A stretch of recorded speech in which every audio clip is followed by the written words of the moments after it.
How many YouTube channels do you have? In total, I do have 24 YouTube channels. How many views do you get a month on these channels? 80 million views on shorts, and on long form, anywhere from 8 to 15 million views a month. What's the most you've made in a single month? We had like 34 million views in that 1 month. A couple other channels also did really well. In total, we made about 100,000 US dollars. Yeah, super impressive. What are some of your main or like core channels? My biggest channel is Minecraft Curios. We also have Valorant Curios, which was another really big one. And then Minecraft Curios Animations is also really big. And then we also did Overwatch Moments, Jeremy Gaming Curios, Valorant Moments. And is that your company? Well, technically both. It is my company, but I'm like the 100% owner of it. So how long ago did you start all this? So my first ever YouTube video, I uploaded February 11th, 2011. How much have you made in total? In total on YouTube since I started, we've done about $4 million in revenue. That's a lot. How did you get started on YouTube? Like, how did you get like, your first win, your first viral video? Yeah, so I started making originally in high school. I was playing Yu-Gi-Oh! With a bunch of my friends. And I had one of my other friends was making YouTube videos. He had like 3,000 subscribers.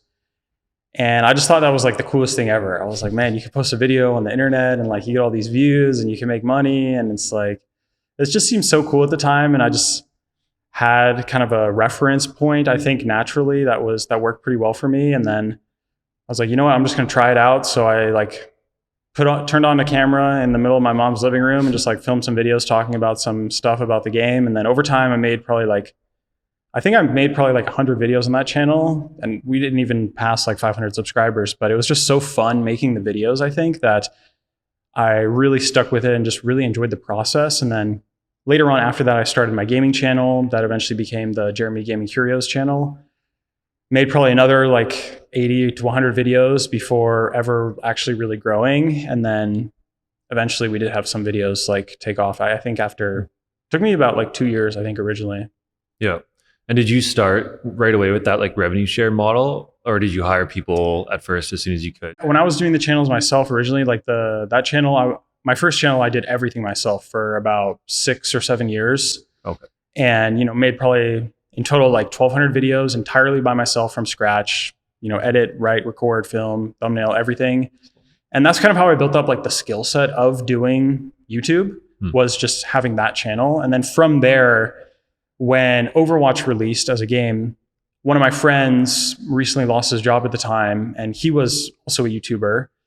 And it was a really good opportunity at the time to essentially hire him and make the Overwatch channel. And so that was my second channel. And it was the first time I did something where someone else was making the videos. And then eventually, after about like 6 more months, really hard work, we did like 100 videos as well. That Overwatch channel became a really big success because the game released and everyone went crazy because we started like during the closed beta. So we started really, really early, and then it just totally blew up when it released.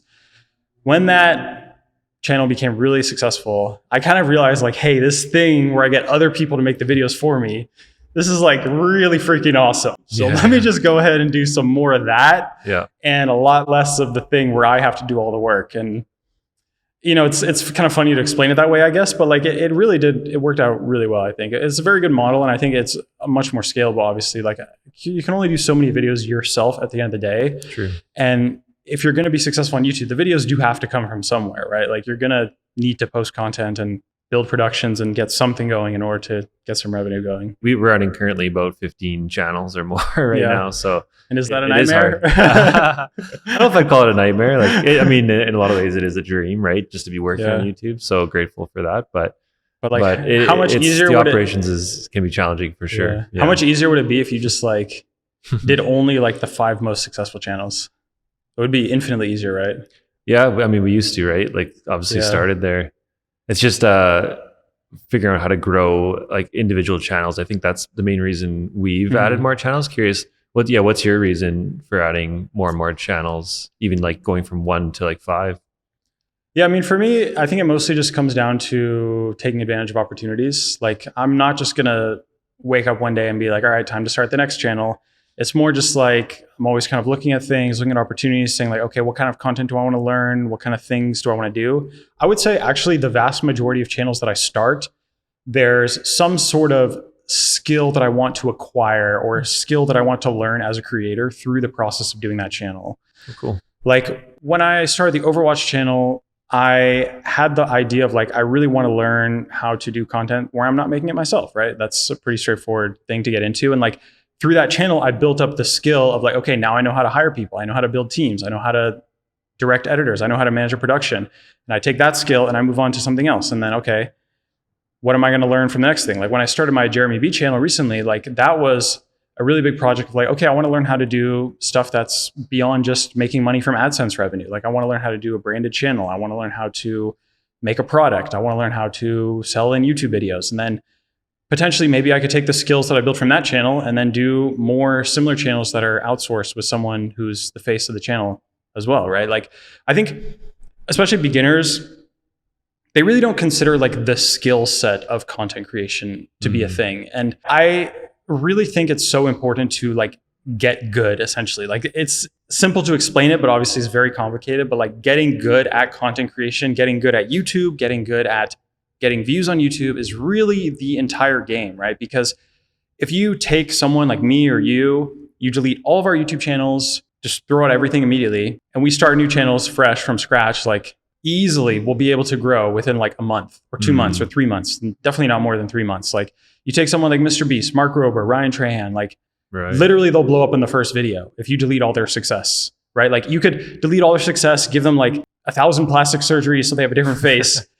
They're still going to blow up on the first video. They start over, right? So it's like, I think everybody thinks that success on YouTube is just luck based or that things happen on accident. And my opinion is that like people describe things that they don't understand as a result of luck. Like if you think something happened because they got lucky, realistically, you probably just don't understand what they did. And you're just explaining it with luck because you don't know what happened. Yeah.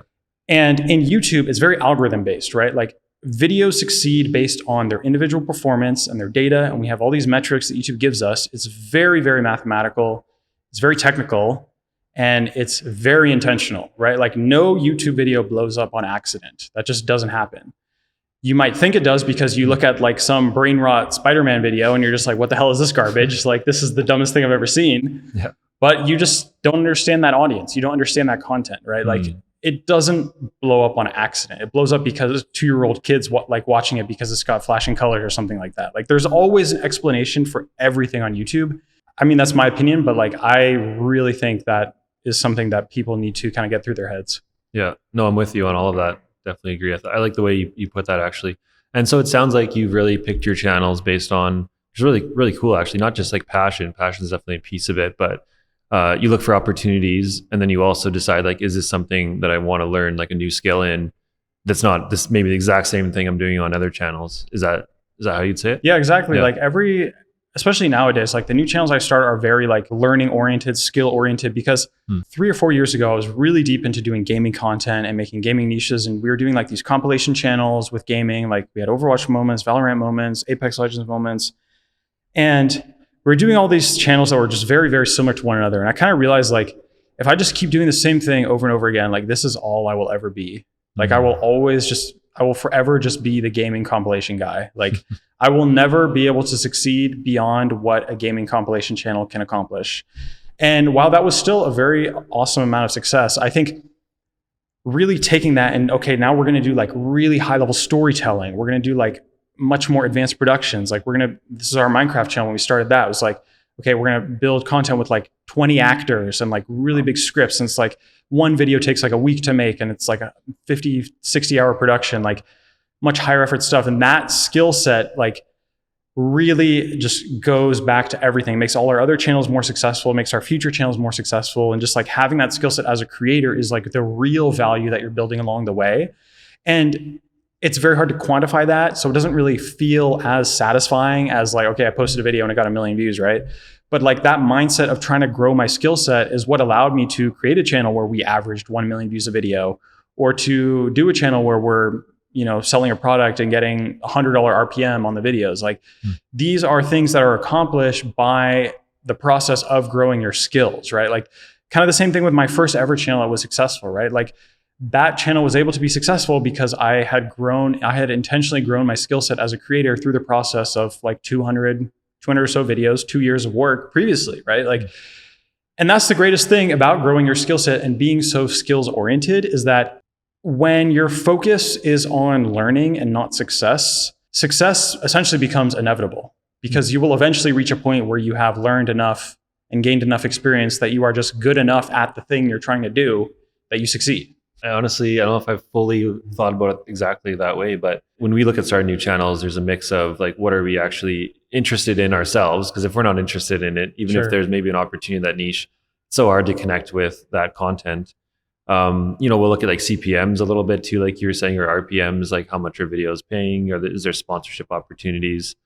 But I like the idea of like, not just that, but like what skills can we learn as a team? Or would you say is that like the advice you give to someone starting a new channel who's thinking like, maybe I'm going to start a gaming channel today? Would you say like, would you ask those questions? I would say to an extent, yeah. I think for beginners especially, the advice I usually give is like, okay, I look at your channel, post some videos. Like you haven't posted any videos. Like post videos. Like please, please just post videos. Like stop worrying about all the little details. Stop trying to like make your first video perfect. Like when I talk to newer creators, they will spend weeks, months just trying to analyze things, trying to learn things, trying to think that they have to figure everything out before they start.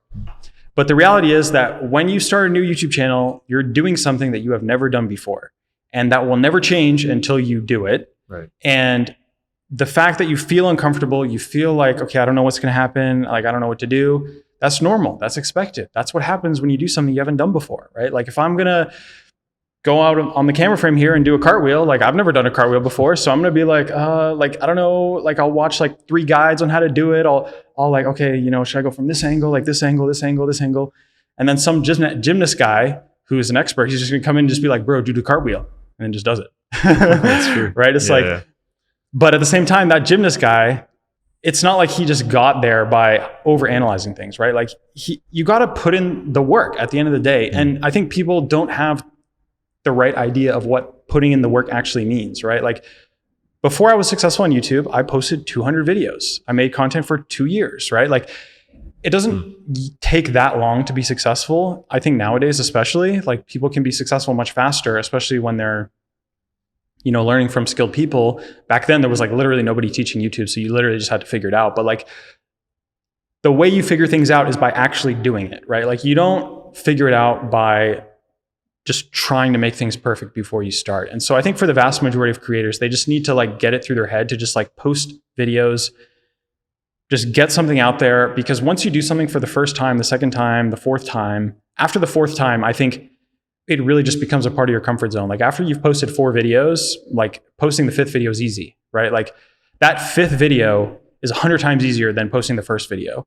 So really all you need to do is just like skip to that 5th video part. Like just make your 4 videos, just put out some garbage, and that's totally fine, right? Like nobody's probably going to watch it anyway, so it's not that big of a deal.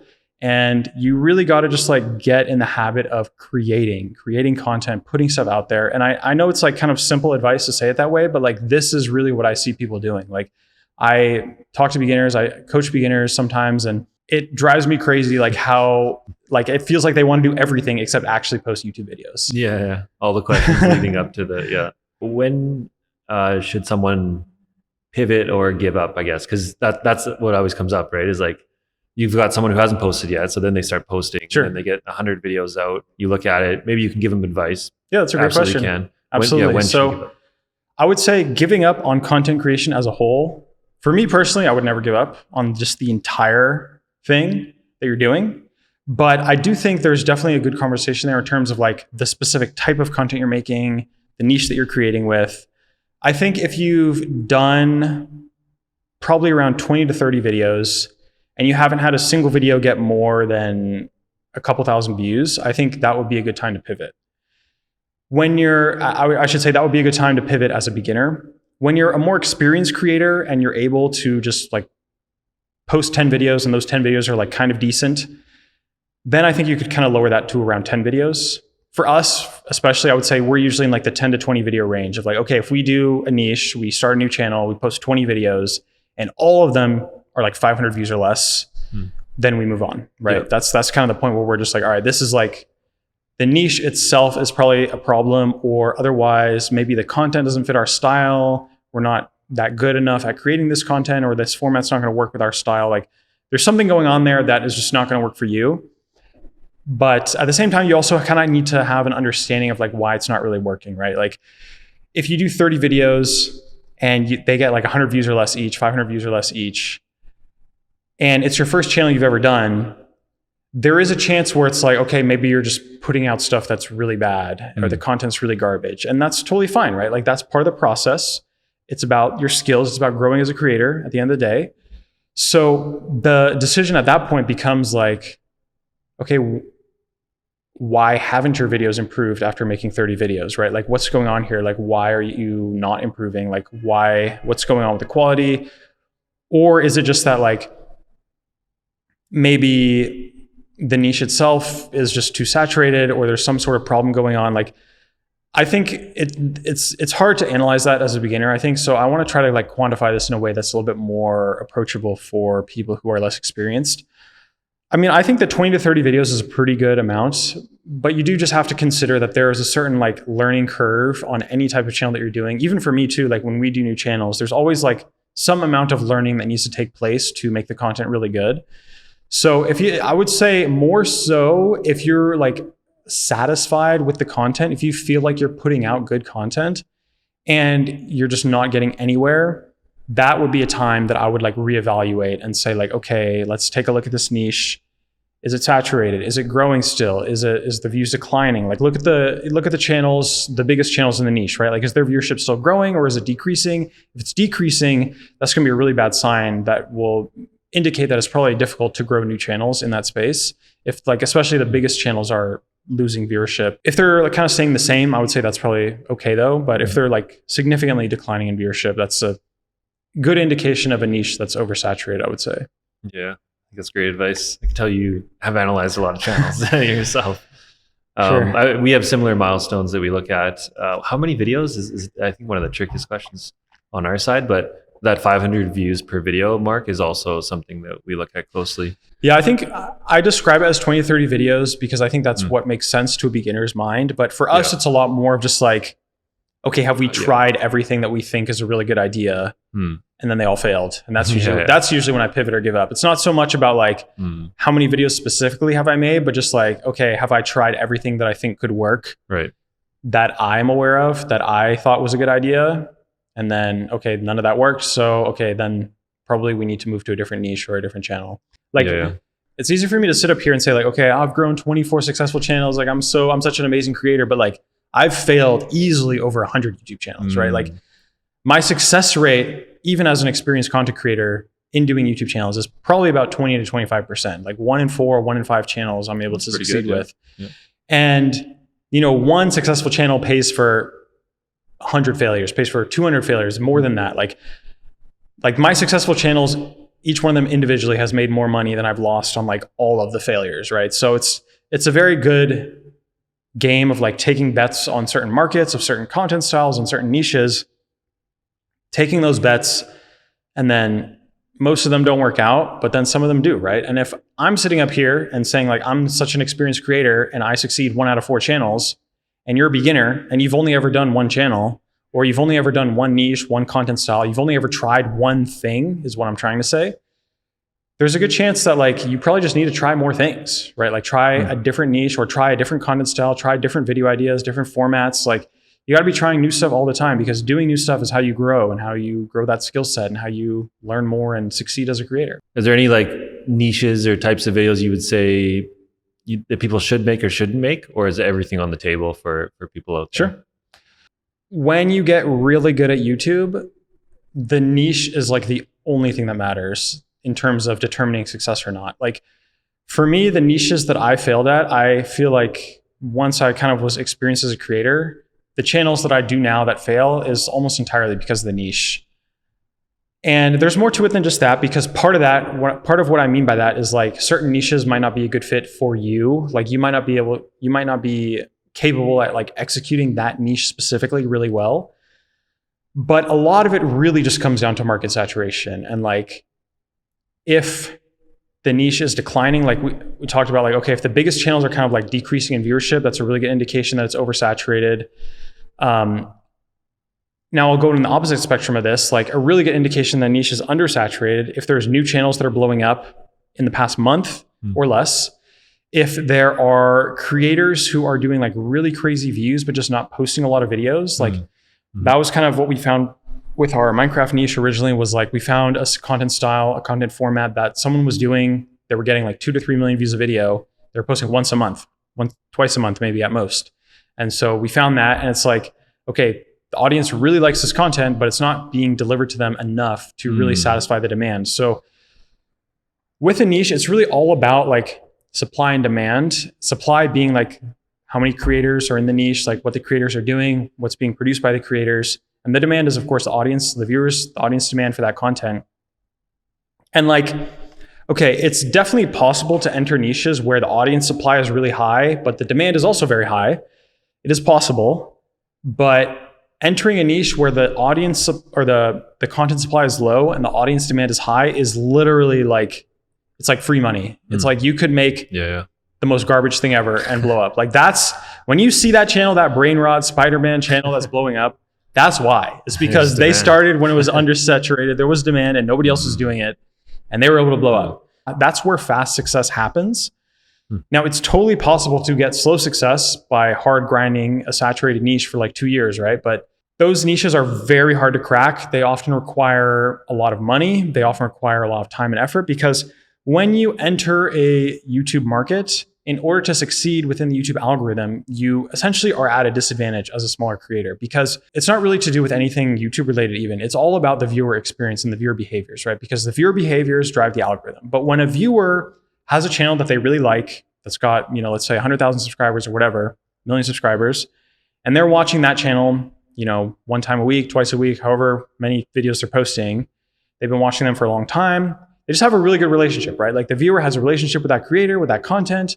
They enjoy it a lot. And so in order for you as a creator to enter that market, it's not enough to be just as good as what people are already watching. You have to be better than what people are already watching in order to succeed as a new creator in a saturated niche, because you're at a disadvantage because you don't have this relationship built up with the viewers in that market already. Yeah. So this is why it feels like YouTube kind of suppresses small channels, or why it feels like it's harder to grow on a small channel with YouTube. But really at the end of the day, it's just natural human behavior. Like people are going to prefer watching channels that they know is going to deliver to them good content. So when you're growing as a creator, if you're doing a really saturated niche, you just got to keep that in mind. Like you have to be better than what's already being put out there. Like you look at the top channels and the videos they're making, can you genuinely say like, hey, my videos are better than that person's videos? Like probably they aren't, right? Like they might not even be as good as them. They're probably worse, right? Maybe a little bit worse, could be a lot worse, but like to succeed in a saturated market, you have to be better than what's already being put out there.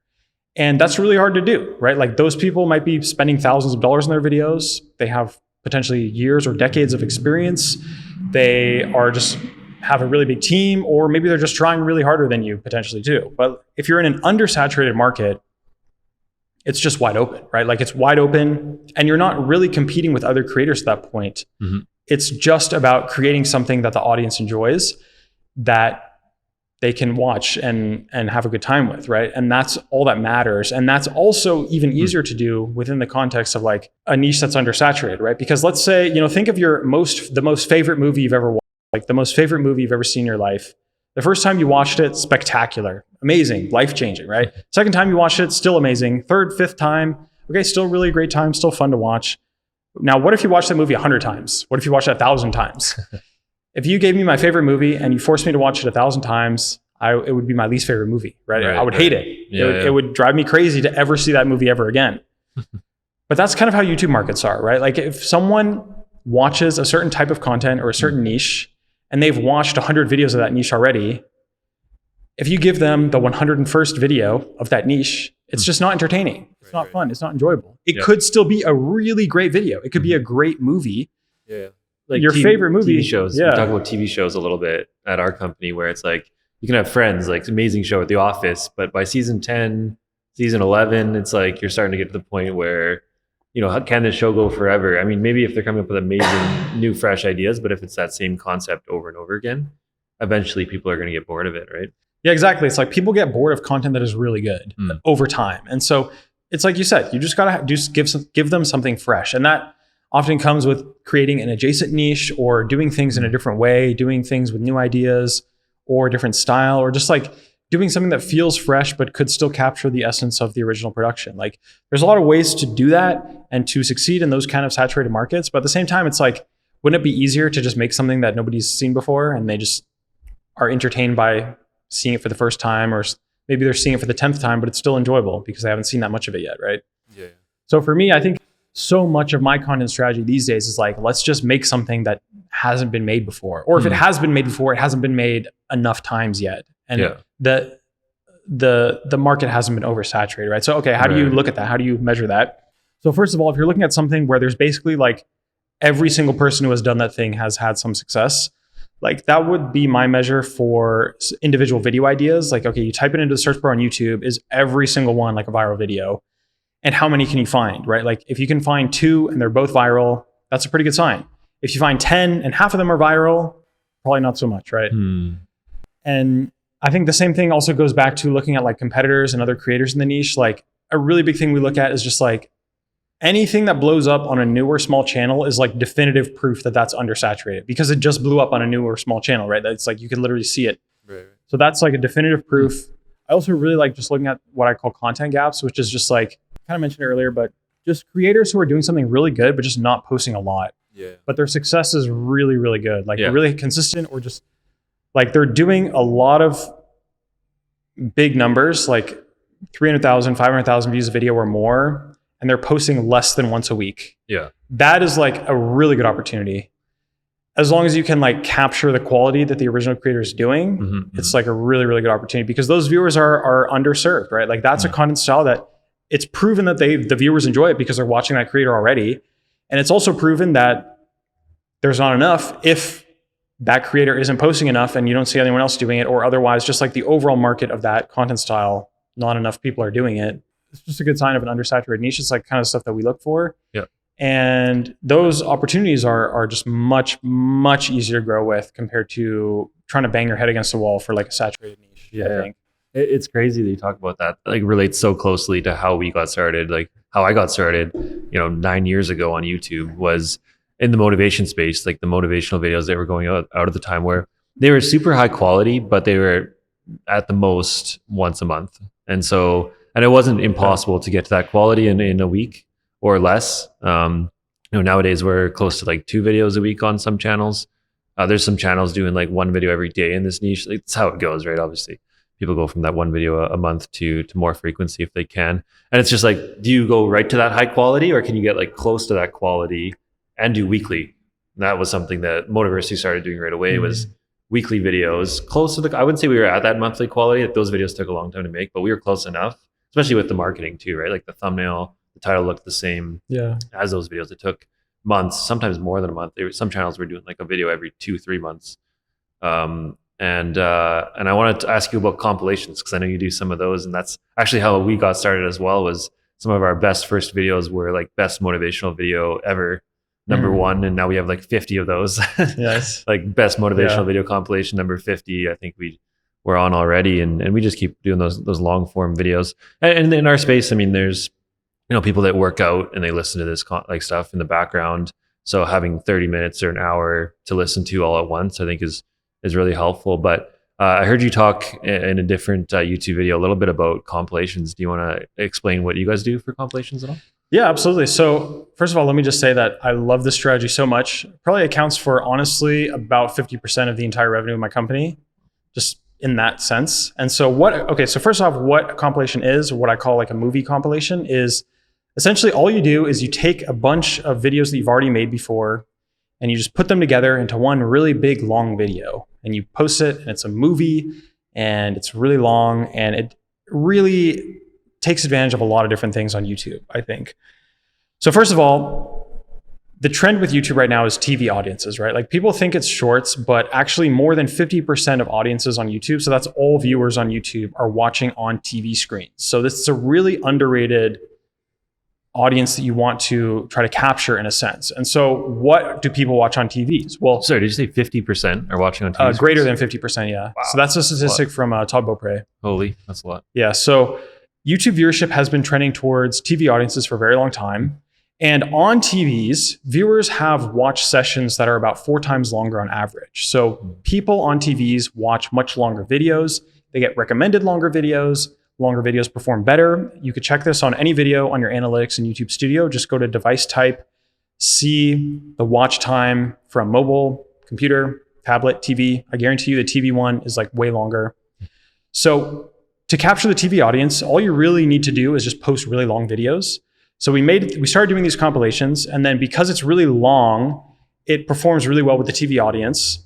Gets into like the autoplays as well too, that are really prominent on TVs. But then it also makes a lot more money too, because it's a longer video, you get more mid-roll ads, so we have like higher RPMs. And so because the watch time is higher from the TV audience, then the video also performs better too. So this like one video could account for like 10 times the revenue as like an individual video. And so, okay, let me talk about how we make these, right? So let's say, for example, on our Minecraft channel, we do compilations a lot. That's very successful. So on that channel, we essentially make like scripted stories in Minecraft. It's kind of like short films, almost like 30-minute films, essentially, like these like, role play, civilization type of stories. So what we might do is, let's say we make, 2 videos a month. After 2 months, we might take 4 videos. We take those 4 videos and we post it as like a 2-hour video. And so what do? First of all, we'll edit the intros a little bit. We'll probably take out any sponsor ads unless the sponsors wanted us to put it in the movie compilation. We'll probably cut the outros a little bit. So we just kind of like make it flow together a little bit better, but we don't really do a lot of work. We might do like a custom intro at most. I've seen people do that, and that works pretty well. But really all we're doing is we're just kind of like taking those 4 videos, we just put them together into one 2-hour video. And then the key part to getting this to perform well is the packaging. So the packaging is really important. The way you want to package these is like, you got to make it seem like this is a really big deal. So with our videos, it's always like this whatever the story is, like, okay, story, and then the movie, or, the like ultimate marathon, like full series, like make people feel like this is a really big deal. Like that is the key. And that's why the content strategy works, because like, even though literally this video took us 10 minutes to make because we just compiled our old videos, we're posting it and just making it seem like it's this really big thing, this really big deal, this is very long video. And that combined with the TV audience strategy, the autoplay system, it's like, it just captures so many things that work well on YouTube all at the same time. Now, I should caveat this a little bit, because when we post these compilations, they always perform terrible at the start, because we are re-uploading our own content at the end of the day. So they always perform really, really bad at the start. But what happens is it's just a function of how YouTube kind of operates. So when we post the videos, it gets shown to all the people that are hardcore viewers of our audience. So those people have seen a lot of our videos before. So they click on the video, they're like, oh, this is a re-upload. And then they stop watching, no harm, it is what it is. But it doesn't perform as well with that group, right? But over time, YouTube will serve that video to new viewers. And that's really where it takes off. After about 1 week, 2 weeks, maybe a month, could be a couple months, might take another video performing in the future really well that then links the new viewers of that video in the future to your previous compilation before it starts performing well. But then once the new viewers kind of get injected into the system, then it starts performing really, really well. That's when it really takes off. And then over time, it's very evergreen, performs really well in the long run. And then I'll explain a couple of other things, because I get asked a lot of questions about this. First off, a lot of people ask me, like, is this safe? Can you monetize this? Like, is this violating reuse content policy? No, it's not. I have re-uploaded content in this way, sometimes as much as like 10 times on the same channel before. YouTube's reuse content policy very explicitly states that you are only not allowed to re-upload other people's content. So you can re-upload your own content. I think you're not allowed to like spam it or post the same thing one-to-one like 100 times on the same video. On the same channel, I mean, but like when you take a bunch of videos and you compile it, it does make it something different in YouTube's eyes. So I've never had problems with this. I've talked to people that work at YouTube about this strategy. They've said it's fine. I've never seen anyone have a problem with this either. So first of all, it's very monetization safe. It's not really anything to be concerned about. And then secondly, a lot of people ask, like, isn't it bad to re-upload your own videos? Like, isn't your audience going to hate it? Aren't the viewers going to hate it? I would say, it's definitely not going to perform the best with your hardcore audience, with your existing viewers, but I think there's a lot of things to really consider here. And the big question is, how many of your viewers have watched every single video that you've posted on your channel? And for me, when I looked at the data, when we kind of analyzed this, when I really tried to figure this out, it was very difficult, first of all. But then secondly, the best estimate we could give would be like maybe not every single video, but like, okay, who's watched every single video from the past year? Maybe 2 or 3% of the audience. Okay. Definitely less than 5%. I would say 5% is like the highest end. So even if someone has seen a lot of your content, there's probably something in that movie compilation that they haven't seen before. And then the second point I would give as well is that people are okay just rewatching videos sometimes. Like YouTube literally has a section in their recommended page, watch it again. Like YouTube will literally recommend videos to you that you've already seen before. Yeah. Watching videos a second time is totally fine. People can watch videos twice, right? Like on our animations channel where we make these like really high quality animations, it's super well produced, takes like a month to make every single video. Every video on that channel cost me like thousands of dollars to make. So you bet I'm milking them to the maximum extent. Lots of compilations. I have some videos on that channel that I have reposted 10 times on that same channel. I have done compilations on that channel where we reposted videos in the same video. So we had like 1 hour of original animation and I wanted to make it 2 hours. So I just took this 1 hour, copy, paste, boop, 2 hours. There you go. And that video made me like $1,000. And it took me 5 minutes to make, right? Like, people, I think, don't realize because they see their own channel through the lens of a hardcore viewer, like a super hardcore or viewer. through themselves even, right? Like they've watched it 10 times when they're making it, but their viewers haven't yet, right? Exactly, yeah. And it's like, okay, you might get some comments that are like, oh, this is a re-upload, right? Or like, oh, I don't want to watch a re-upload. Like, okay, you might get some comments that don't like it, but like the overall viewer experience of those movie compilations, I think is like the best content on our channel. Like if I take a viewer who's never seen a single video from mine before, I would prefer for them to watch a movie compilation, to watch a full series compilation, like, because to an extent that content is like a much bigger scale of things, right? And it's like you can put videos back to back, and even if it doesn't flow perfectly, it still works pretty well, I think, as well too. Like we might have like 4 completely different videos, completely different ideas. We can still kind of fit them together as long as the content format is relatively the same. We can still fit them together into a compilation that's pretty enjoyable to watch. I think you just outlined basically our whole strategy. Compilations are just such a huge piece of everything we do on our channels too. And there's just so much easier, right? Like you're just compiling your videos and posting them, and they can do so well. So it's definitely something I would recommend. I see so many channels where it's like the compilations are like the only thing that does well. It's true. Or like it's our best videos for sure. Yeah, like you could have a channel that's making beginner content and they're just posting original videos, and they've never tried a compilation before. And I just look at that channel and I'm just like, okay, you're getting 500 views a video, but like if you did a compilation, like I think it would actually could do really well. Like you could probably do a compilation and get like 100,000 views. Especially if you're a beginner and you don't have an audience, or your audience is pretty small, like re-uploading your content doesn't matter because nobody's seen it before. Like as harsh as that is to say, like if nobody's seen it, it's not really like re-uploading anyways to an extent, right? So obviously YouTube's got the hat on. It's your main thing. Sure. Are you posting to any other platforms? Like do your channels have like Twitch accounts and social media accounts like TikTok, that sort of thing? So we have posted to other platforms in the past. We've done a lot of success actually on Facebook. We've done a lot of success on TikTok. I have posted to other platforms, but nowadays I am pretty much just only YouTube. I think Facebook is a very interesting platform. I think Facebook is actually very underrated. The problem with Facebook is that niches don't really exist as much as on YouTube.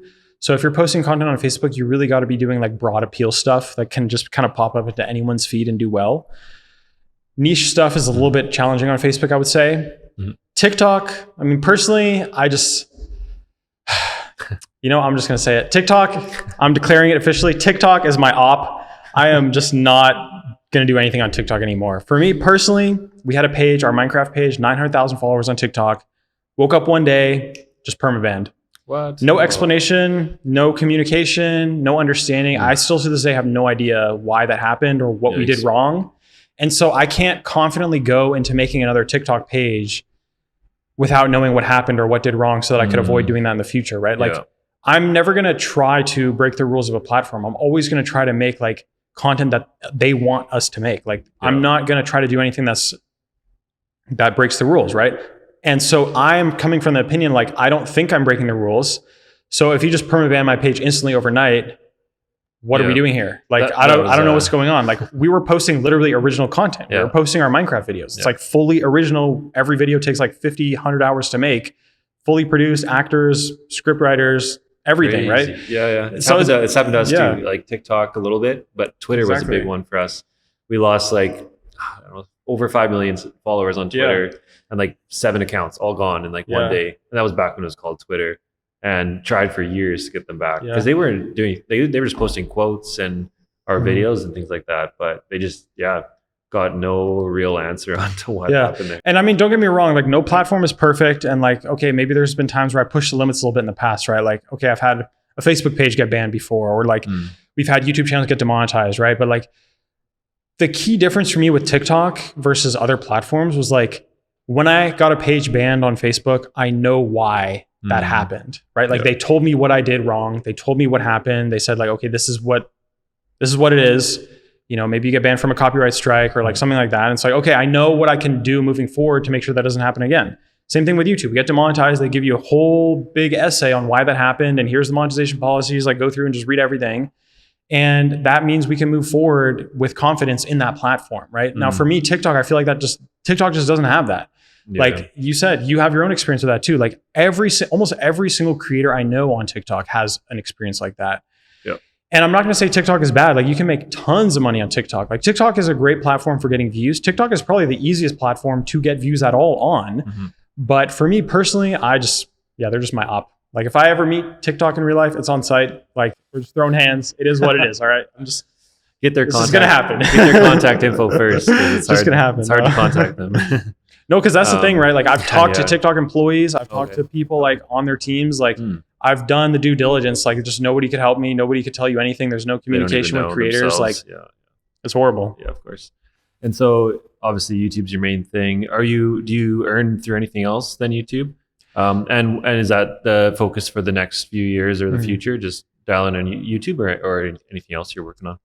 Yeah, definitely YouTube is my focus for sure. I mean, we get definitely the majority of our money from just YouTube AdSense. Of course, we also have sponsorships, brand deals and all that, like every channel kind of does. I'm getting a little bit more into like product side of things these days. So we're, doing channels where you sell a product on, or maybe sell an affiliate product, or you're making your own product, or just for one way or another, doing some sort of selling through the YouTube content. I still consider that as like YouTube income, but I think that's probably the kind of the next step for us in terms of like growing as a creator, growing as a businessman. I think that's kind of like the next direction for us. I do have kind of like a few hidden income sources that are kind of interesting, I guess. Like we have some money that we get from like translations. So like translated channels where, people post our content like on the Chinese YouTube and we get like a couple $100 a month from that, or even just like translating them on YouTube itself. Like that's something I do kind of want to shout out because I think it's high value for just like existing creators where like people don't realize, but like of the entire YouTube audience, like 2.7 billion people, right? Of those 2.7 billion people, approximately 35% of them speak English. So that means 65% of them don't speak English. So if you make videos in English, 65% of YouTube probably can't watch your videos. So just consider that as something. And I think really like the biggest of the biggest creators are all taking advantage of this in one way or another. But I think it's just something that a lot of smaller creators don't really think about. That could be something to just consider, maybe translate your videos or get a dub on them, or are you doing that within what single channel, or are you starting more channels in different languages? For us, we kind of outsource this. So it's pretty easy to find like translation partners. Like there's a lot of different companies that will partner with creators and then translate their videos for them.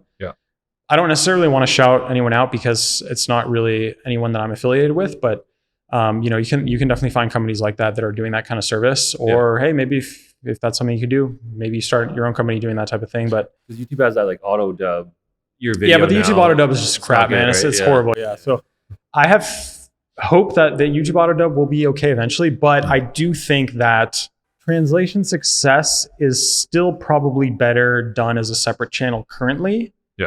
Because the markets are so separated, right? Like think about this. When was the last time you watched a video on YouTube that was auto dubbed in English?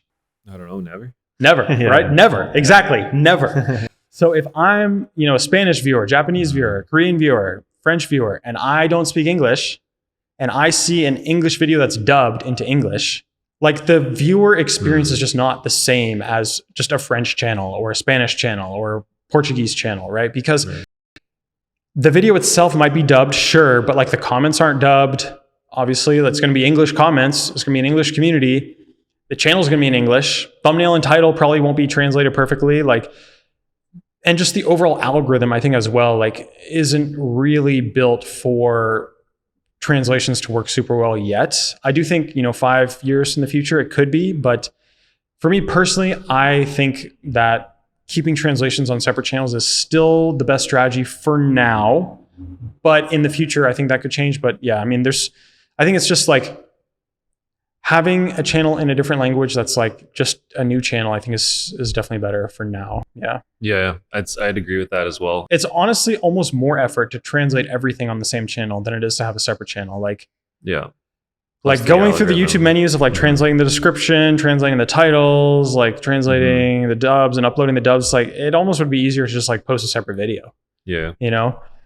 And I think especially like translations can be very intimidating, but I think you got to just consider like, okay, what type of audience would enjoy this content and just pick one language, right? Like, for example, if you make baseball videos, you could probably do pretty well translating those into Japanese, right? Like if you make gaming videos, you could probably do pretty well translating those into Korean. If you make, I don't know, baguette videos, you could probably do pretty well translating those into French. I don't know, but it's like, think about just the audience that would enjoy that content and then start with just one language and just see if it works. And if it doesn't work, then okay, you don't have to try any other languages. You could just move on. But for us, at least, I think, especially if you're an existing creator that's already successful, you could always just partner with a company that does the translations for you. Usually it'll be like a 50-50 percentage split or something. They'll take 50% of the revenue on the translated channels. And that can be a really good way to do it too. So what does your team look like? Like, do you have a channel with like a producer, editor, designer doing thumbnails, or is it usually like one dialed in person doing everything on the channels? Yeah, so we definitely talked about this a little bit earlier in the sense that I have like the franchising system with the producers. I think it's really important for every channel to have like someone who's like the YouTuber for that channel, right? Like I'm a really big fan of having a person that like leads the team because I think YouTube channels is like a growing, breathing entity, right? Like you need someone who's going to want the channel to improve, who's going to want to grow and make the content better, right? Like if I'm running a production and I've just got editors, writers, and a thumbnail artist, there's really nothing that's like driving that channel forward, right? Like those people are going to do their work. They're going to get paid. They might even be really good at it, but there's nothing that's really going to get that team to figure out like what's the next idea that we need to be doing. What is the market look like? Like what are the competitors doing? Like how can we make our videos better? Like what are the things we need to be doing that we aren't yet? Like what is the next steps for us to grow as a production? Like, and so that's, I think, the real purpose of that, having that producer, that like one guy who's like the YouTuber that runs the channel. So I have my producer as the lead of the team, and then we'll build a team under that person. So there will pretty much always be editors. Video editors is like the main thing that we hire. Sometimes we'll have thumbnail artists, but usually I'll just train the producer to do the thumbnails because I think when you're so heavily involved in making the content, thumbnails don't really take that long to make generally. They can, but usually it might be like an hour or two at most. And is the producer like if it's a gaming channel, are they gaming? Are they the ones like making the videos? Yeah, and, yeah, their voice and that sort of thing? Yeah, exactly. Okay. So yeah, they're the ones that are just like making the entire video essentially, and they'll make the video, send it to an editor, review the videos with the editor, and then usually I'll train the producer to make the thumbnails. So we don't usually use thumbnail artists as much anymore. And then for whatever that producer needs for that content, there might be additional team members. So for example, on our Minecraft channel, we have like, I don't know, like 20 actors or something like that because we just need actors to make those videos. Other channels might have like people that help film stuff. So people that just like film gameplay a lot or just like capture moments or just help organize recordings or things like that. So kind of just more of like a filmer, I guess I would call that. We've had productions with writers. I think hiring good writers is really difficult though. So usually I'll just train the producer to do the writing now. It's probably the hardest thing to hire actually that I've experienced is good writers. I think is do you find a little bit AI difficult. Helps with that, or do you guys use any tools like that? We do use some tools. I think it's really important to always remember though that no matter how much AI you're using, you are still a human that is making the content. And even if we're using a bunch of AI tools and we're making a channel, it could even be a fully AI generated channel. At the end of the day, we're still humans and we're still like making the decision to do the inputs that cause the AI to give us the outputs that we desire, right? So AI is purely just a tool. And I think for me personally nowadays, I still think AI quality is just like not as good as what I could do with a good solid team of people. So where AI comes in, I think, is when you really want to go for mass volume. Like if you are trying to do a huge amount of quantity without necessarily needing the highest level of quality. Or if you're just trying to do things really fast. Like if I'm trying to make a video, if I'm doing like a news channel and I want to make videos and the news comes out and I want to post a video within an hour of the news coming out, like you kind of have to do that with AI. Like it wouldn't really be possible for a human to make that video in an hour, but you could AI generate a video and post it and have it published in an hour, right? So I think those two situations are really the use cases where we use AI right now. But I mean, everyone who talks about AI says, oh, it's going to be so much better and bigger in 2 weeks or something like that. 2027. That's what the AI bros say, right? Like, am I officially an AI bro? If I'm like, oh, this tool is so good, but it's going to be so good in like 27 hours from now. But I mean, it'll grow. And I think it's important to at least like be educated with AI and just like understand what's possible. But in general, I still think like I haven't really replaced humans with AI yet. Like in terms of content creation, like I just don't think it's good enough.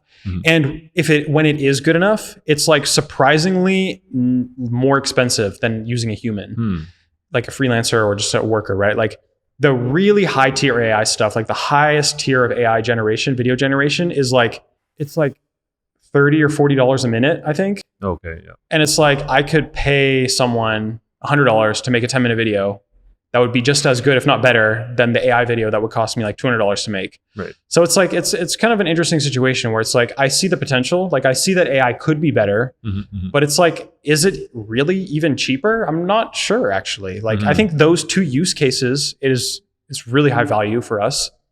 If you're doing mass volume or you need really fast turnaround. But outside of that, I just haven't really incorporated that much. Like we don't use AI at all on our Minecraft channel because we're doing like really sophisticated storytelling. We've got actors, we've got producers. We tried using AI actually. We did try it and I just didn't really think it was better. Like it just wasn't better. Yeah. So I don't want to make videos that are worse. And that's the thing, like not only was it not better, but it also wasn't really cheaper either. So there was kind of no point. Yeah, exactly.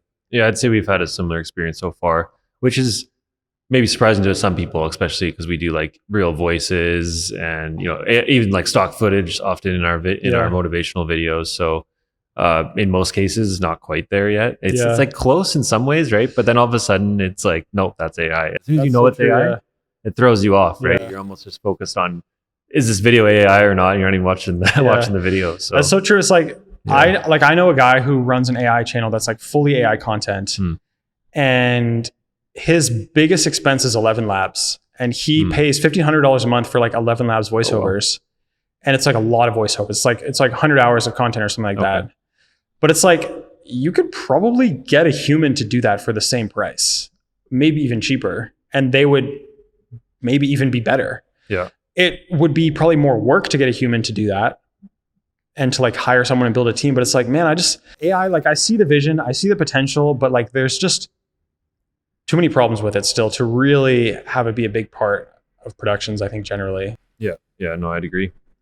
Awesome, man. I could honestly probably just keep talking YouTube for hours and hours with you. So dude, definitely. What's next for you? What's next for me? I mean, I'm really focused on the JeremyB channel, like the education niche. I know I don't post that much on it right now, but like I am wanting to get into that more. I also want to get a lot out of gaming, not necessarily because I think gaming is bad. I think gaming is great still.